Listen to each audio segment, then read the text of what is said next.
Hello and welcome to the second video in the Legends of Man video blog series. Same presenter, same shirt, slightly different background, just to keep everything a little bit more interesting. Now then, you've had some information about the series itself and what we're going to be covering, so now it's time to jump straight in and go in with the main side plot. While Legends of Man does let you create your own subplots and interaction with other characters, we think it's important to have a main side plot so that everyone can get themselves into an aspect of the game straight away. We've gone for a conflict because I find that gives the best tension and brings the best out in characters, or the worst depending on how you look at it. So our side plot revolves around two warring families. Both claim they have equal rights to the throne of Illyria, which is the main city within the game. On one side you've got the Alok family, on the other side you've got the Mondir family. Both could not be more different if they tried. The Alok family are humans and they are realists. They are very, very concerned with future progression, law, order, technology, military and that sort of thing.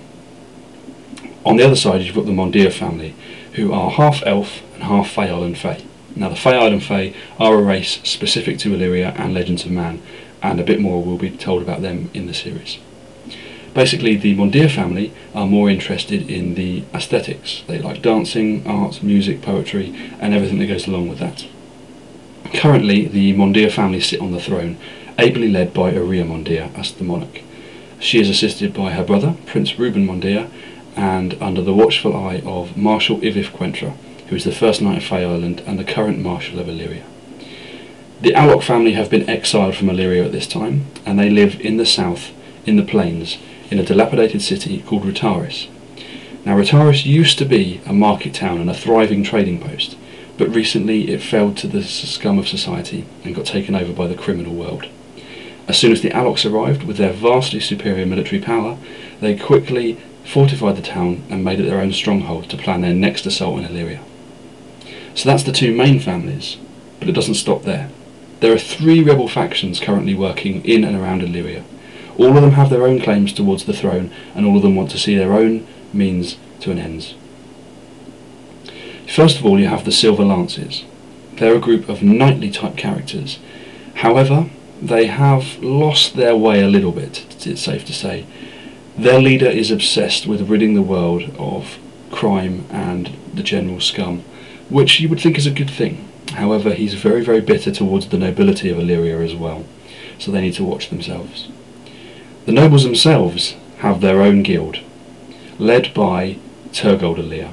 Now Turgold is the actual father of the Queen, but he doesn't like her very much, and after an absence he's returned to Illyria to try and claim the throne for himself. So to do that he's gathering the nobles together with their wealth and influence to try and take the throne in a legitimate fashion. The third guild is possibly the one that you need to worry about most. They really are a mishmash of creatures with various different skills. It's called the Raven Guild, and it's led by the skilled assassin Cyrinus de Val. However, his name's unknown to anyone, and he simply goes by the code name of the Raven. Now he's been gathering various people together in an order to try and rid Retaris of the Alok family, so he has no real interest in the throne of Illyria. He just wants Retaris to be returned to its criminal roots. The only way he can do that is if he assists Andrew Alok in taking the throne, because that's the only way the Alok family are going to leave Retaris. Meanwhile, the Queen has got to make sure that she keeps her populace happy so that there's no civil uprising to remove her from the throne. So that's our main side plot. Basically, we want any characters that could be thought of to jump in and give themselves a role within it. We're always looking for knights, for soldiers, advisors, healers, just general members of the public. Anyone can get themselves involved with the site. If you don't like the royal family, join one of the rebel guilds. If you're a noble, seek out Turgold and see if you can join his guild.